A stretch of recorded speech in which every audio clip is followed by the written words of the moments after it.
Le deuxième sujet qu'on voulait aborder, c'est par rapport au Bénin.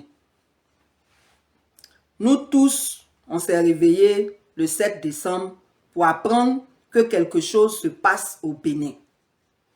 Qu'il y a des militaires qui ont pris leurs responsabilités par rapport à ce que les Béninois vivent. Ce qu'il est important de préciser, parce qu'il y a des gens qui parlent, mais on ne sait pas s'il y a des choses qu'ils savent. Ce qui se passe au Bénin, c'est quoi? C'est que le président Talon a certes décidé de ne pas faire un troisième mandat, mais avant de partir, il est en train de créer les conditions pour placer celui que lui, il veut. Alors que dans une démocratie, c'est celui que le peuple veut là, c'est lui qu'on prend.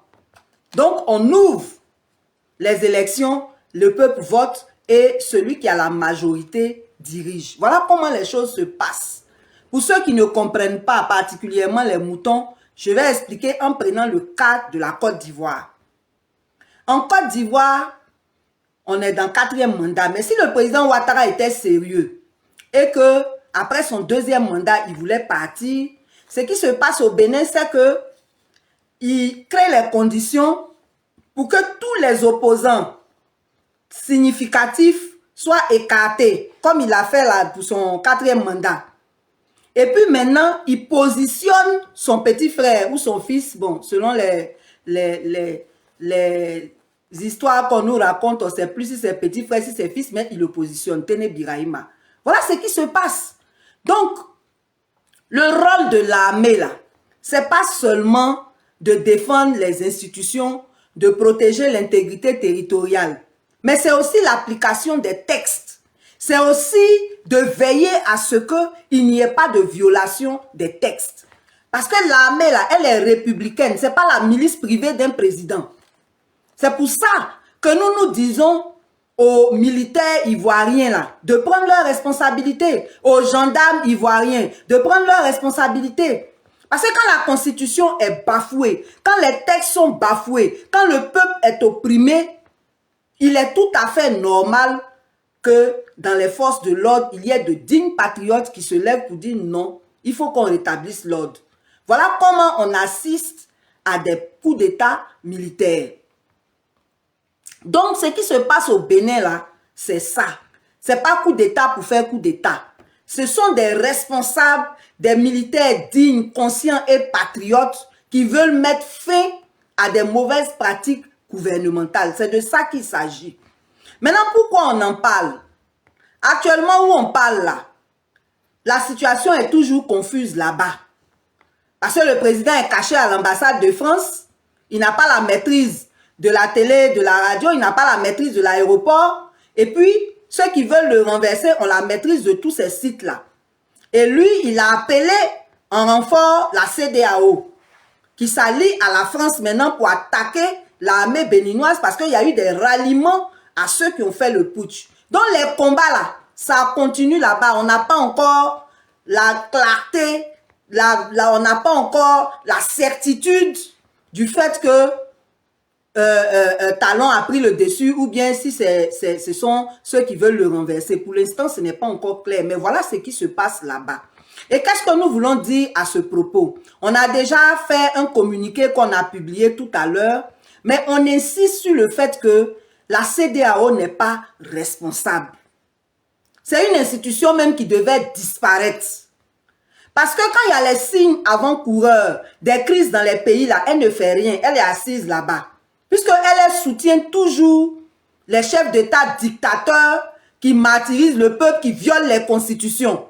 Et pourtant, elle est censée garantir la paix, la démocratie dans la sous-région. Elle ne joue pas son rôle. Elle va même plus loin. Elle soutient certains putschistes. Actuellement, là, elle soutient celui de la Guinée. Mais elle avait voulu même aller attaquer le Niger. Aujourd'hui, elle est en train d'attaquer le Bénin.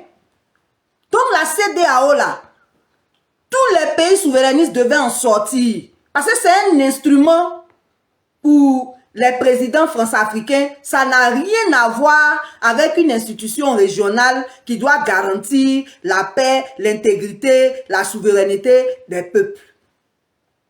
Donc, on a déjà été assez clair dans notre communiqué. Mais ce qu'on veut dire, c'est quoi? C'est que le Nigeria, là, il y a Boko Haram chez eux là-bas. Ils n'ont pas pris leurs avions pour aller bombarder Boko Haram. C'est pour venir attaquer un pays frère qui est en train de lutter pour sa souveraineté que vous avez des avions. C'est grave. Vous n'avez pas fini avec vos terroristes. Vous venez attaquer un pays frère sous le couvert de la CEDEAO. C'est vraiment une organisation mafieuse. C'est vraiment dommage. C'est très dommage. L'autre chose qu'on veut relever, c'est que la CEDEAO aime quand on tue le peuple. Vous avez vu en 2010, le président Gbagbo a été investi le 4 décembre 2010. Ça n'a pas empêché Dramane et ses alliés de venir l'agresser, comme actuellement ils sont en train d'agresser le Bénin, pour l'imposer lui. Et c'est lui aujourd'hui qui parle de respecter les institutions. Vous n'avez même pas honte. Vous des rebelles, vous des gens qui violez les textes. Parce que vous êtes au pouvoir, on doit respecter les textes maintenant. C'est maintenant vous savez qu'on respecte les textes. C'est maintenant vous savez ça.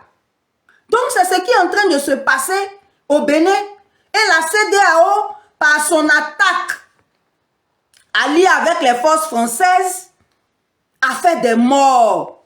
Les gens là, quand ils ont fait leur putsch là, ils n'ont pas tué quelqu'un. Hein. Parce que c'est ce qui est à la mode maintenant. Les gens viennent, on t'enlève, on ne te tue pas. Mais la CEDEAO là, elle aime qu'on tue. Elle est venue intervenir à la France, on dénomme déjà plus de 74 morts parmi les civils. Parce qu'ils tirent pour tirer. Ils tirent pour tirer. Et ils tuent les gens dans leur maison. Vous ne savez pas où les putschistes là sont. C'est dans la maison des gens, vous tirez. Donc c'est une organisation criminelle. C'est une association de sorciers. De chefs d'État meurtriers. Ça dit que pour que Talon retrouve son pouvoir, il faut qu'on tue les Béninois. C'est ce qui se passe là-bas actuellement. Donc vraiment, nous, on veut dire que tous les pays sérieux devraient quitter la CEDEAO. Parce qu'elle n'est pas juste, elle n'est pas crédible, elle n'est pas objective, elle est partisane. Elle est partisane. Et elle fait honte. C'est pour ça que l'AES est partie de la CEDEAO. Les pays de l'AES là, ils sont responsables. Ils sont partis de la CEDEAO parce qu'elle fait du 2 poids, 2 mesures. Et c'est dans ça elle est encore. En tout cas, nos frères nigériens là, dites à votre président que ce qu'il est en train de faire là, c'est pas bon. Il ne peut pas laisser les terroristes qui sont chez vous pour venir tuer les Béninois chez eux. Ça, c'est vraiment pas normal. Donc, c'était pour dire globalement que la CEDEAO n'est pas sérieuse. Elle préfère les coups d'État constitutionnels, elle préfère les braquages électoraux, même si c'est sur le sang du peuple. Par rapport à prévenir tout ça. Parce que quand on allait aux élections et puis on parlait de dialogue là, ils sont venus faire leur mission hypocrite sans résultat là. Et puis ils sont allés s'asseoir, sachant très bien ce qui allait se passer, le braquage électoral. Après maintenant, quand il y a des crises, ils viennent encore hypocritement jouer les médiateurs. Mais vous ne perdez rien pour attendre. Vous allez disparaître. C'est moi qui vous dis ça. Vous allez disparaître. Parce que quand tous les pays africains, tous les pays de l'Afrique de l'Ouest auront à leur tête des dirigeants dignes de ce nom, ils vont tous sortir. Si vous n'avez pas de membres là, vous allez subsister comment? Vous allez disparaître. C'est tout ce qui, c'est tout ce qu'on peut souhaiter. C'est quoi ça là? Non, on souffre, hein, on souffre même. Mais Dieu est grand. Il y a un temps pour toute chose. Il n'y a pas quelque chose qui commence, qui finit pas. Il n'y en a pas. Tout ce qui commence a une fin. Donc maintenant, on va parler de l'investiture. La fameuse investiture qui a eu lieu hier suite au braquage électoral. Parce que pour nous autres, là, il n'y a pas eu élection. Il n'y a pas eu élection. Il n'y a pas eu élection. Donc, cette investiture-là, ça n'a pas de valeur. Parce que c'est une investiture anticonstitutionnelle. La constitution est là. Elle n'a pas changé. Elle dit 2 mandats.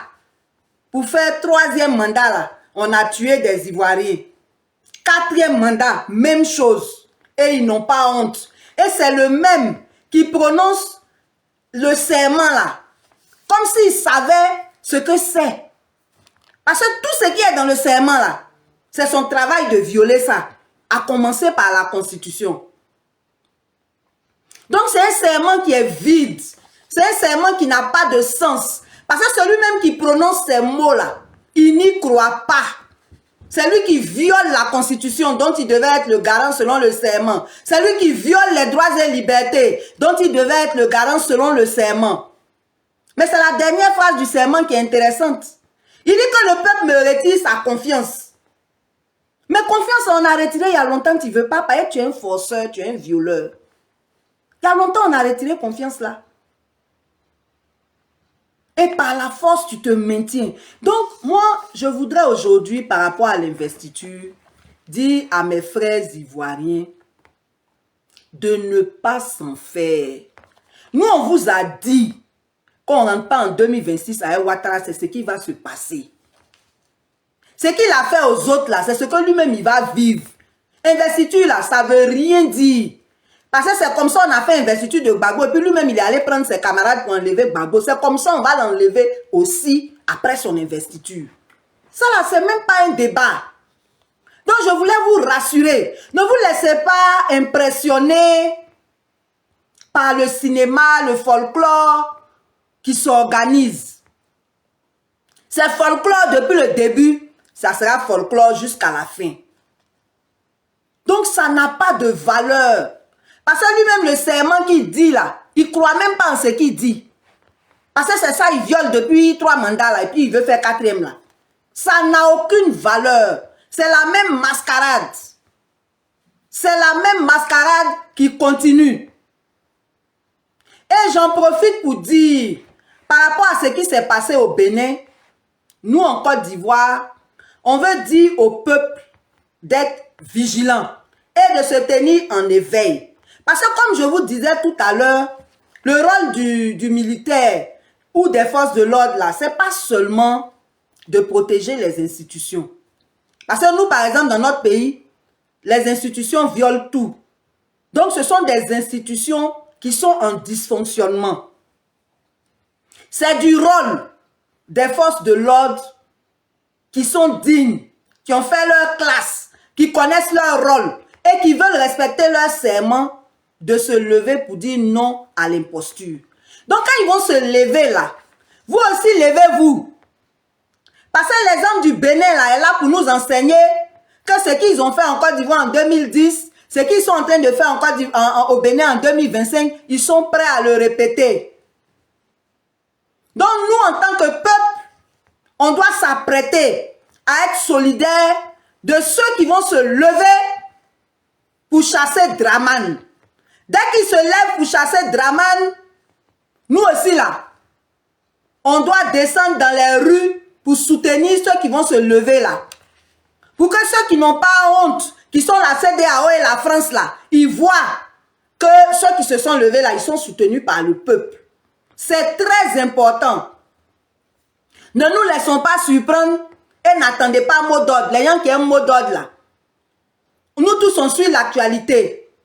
Dès que les gens vont se lever pour dire qu'ils sont venus dégager Dramane là, nous aussi on doit s'apprêter pour descendre dans les rues.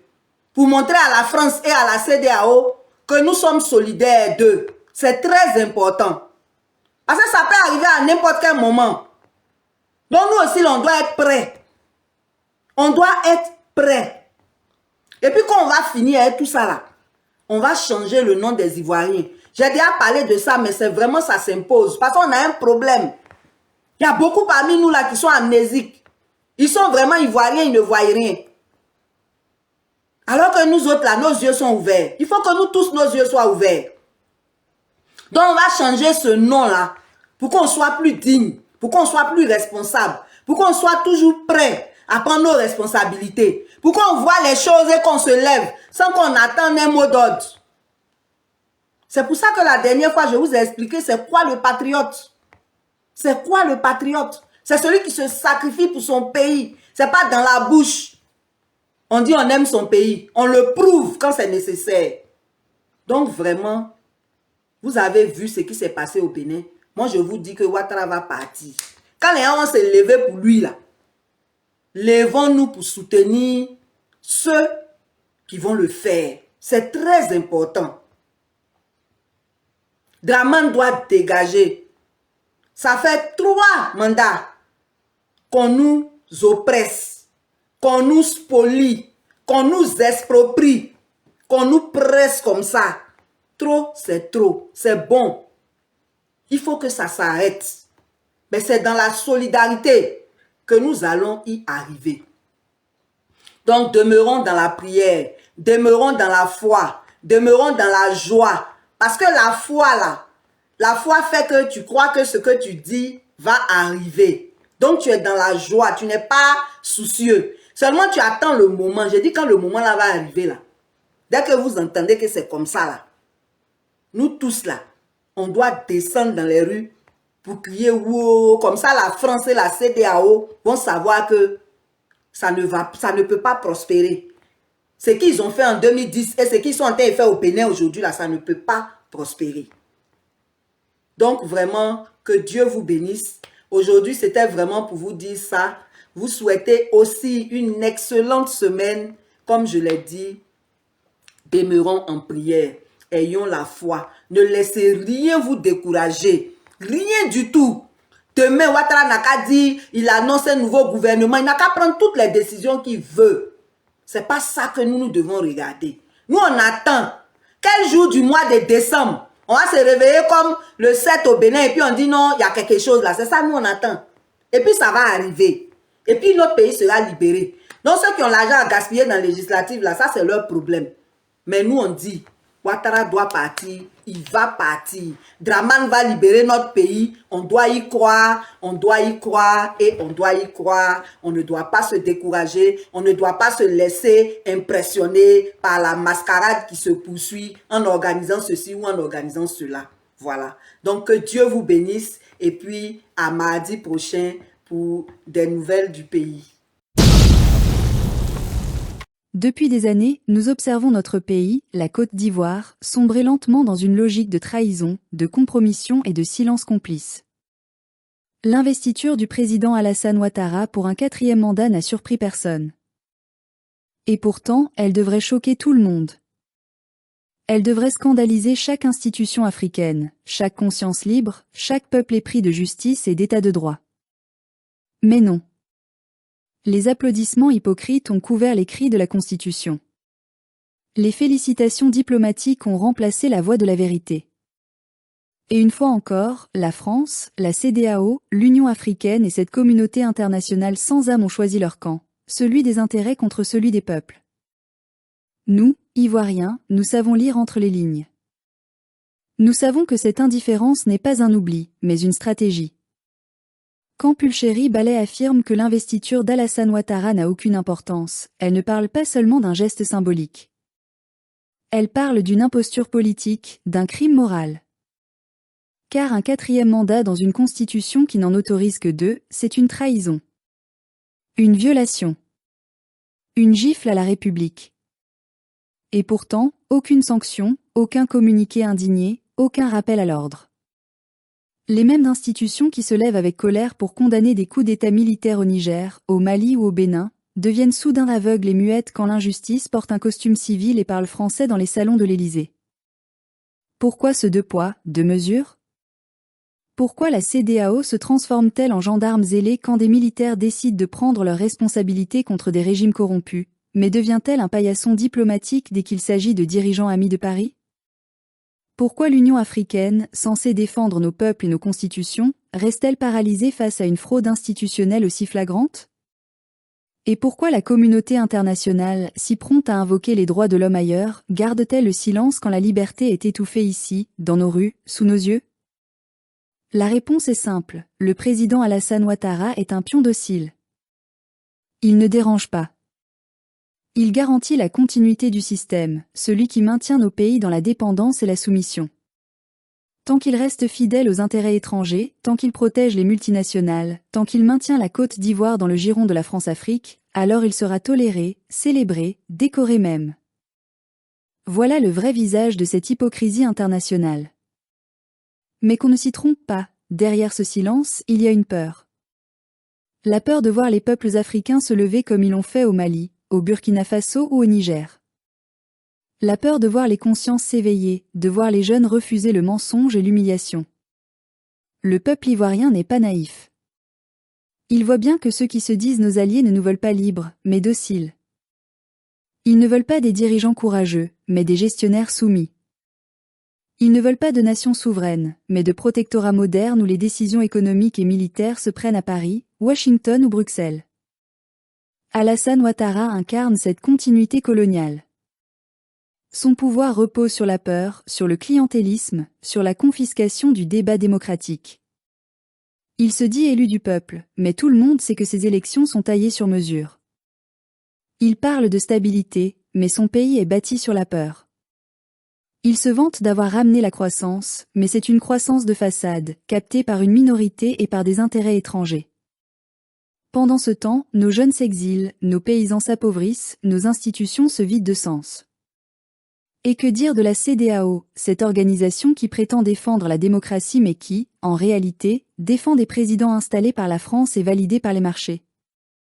Elle s'empresse d'envoyer des troupes pour restaurer l'ordre constitutionnel au Niger, mais elle reste immobile face au viol manifeste de la constitution ivoirienne. Ce n'est plus une communauté économique, mais une machine de contrôle. Une courroie de transmission entre l'Occident et ses gouverneurs africains. L'Union africaine, quant à elle, n'est plus que l'ombre d'elle-même, un club d'élite déconnecté des peuples qu'elle prétend représenter. Nous n'avons pas oublié. Nous n'oublierons jamais comment, en 2011, cette même communauté internationale a bombardé Abidjan au nom de la démocratie, pour installer Alassane Ouattara au pouvoir. Aujourd'hui, le même homme viole la Constitution, piétine la souveraineté nationale, et tout le monde détourne le regard. C'est cela, la vraie tragédie africaine. L'injustice maquillée en stabilité, la trahison déguisée en progrès. Mais notre espérance demeure. Nous savons que les mensonges ne tiennent pas éternellement. Nous savons que la vérité finit toujours par émerger. Pulchéry Ballet a raison, il faut parler, il faut dénoncer, il faut refuser le silence. Chaque génération a son combat, et le nôtre est celui de la souveraineté. Nous devons reprendre ce qui nous appartient. Notre constitution, notre liberté, notre dignité. Ce combat ne sera pas mené par les institutions vendues ni par les politiciens fatigués. Il viendra du peuple. De ceux qui n'ont plus peur. De ceux qui refusent la résignation. De ceux qui comprennent que l'indépendance n'est pas une date dans les livres d'histoire, mais une exigence quotidienne. Oui, nous sommes indignés. Oui, nous sommes fatigués. Mais nous n'abandonnerons pas. Car la Côte d'Ivoire n'appartient pas à un homme, ni à un clan, ni à un empire étranger. Elle appartient à ceux qui l'aiment, à ceux qui la défendent, à ceux qui croient encore en sa renaissance. Alors, que la France et ses alliés continuent de jouer à la diplomatie sélective, que la CEDEAO ferme les yeux, que l'Union africaine se taise, nous parlerons. Nous marcherons. Nous résisterons. Parce qu'un peuple qui accepte l'injustice finit toujours par disparaître.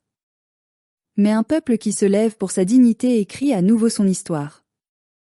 Et cette histoire, celle de la Côte d'Ivoire libre et souveraine, commence peut-être ici, dans cette colère, dans cette lucidité, dans cette foi en un avenir où plus jamais un président ne violera la Constitution sous les applaudissements de ses complices. Un jour viendra où la justice reprendra sa place, où la vérité éclatera, où les institutions africaines retrouveront leur sens. Ce jour-là, nous pourrons enfin dire que nous avons brisé nos chaînes. Pas celles des armes, mais celles de la soumission morale. Et à ce moment-là, la Côte d'Ivoire sera vraiment debout.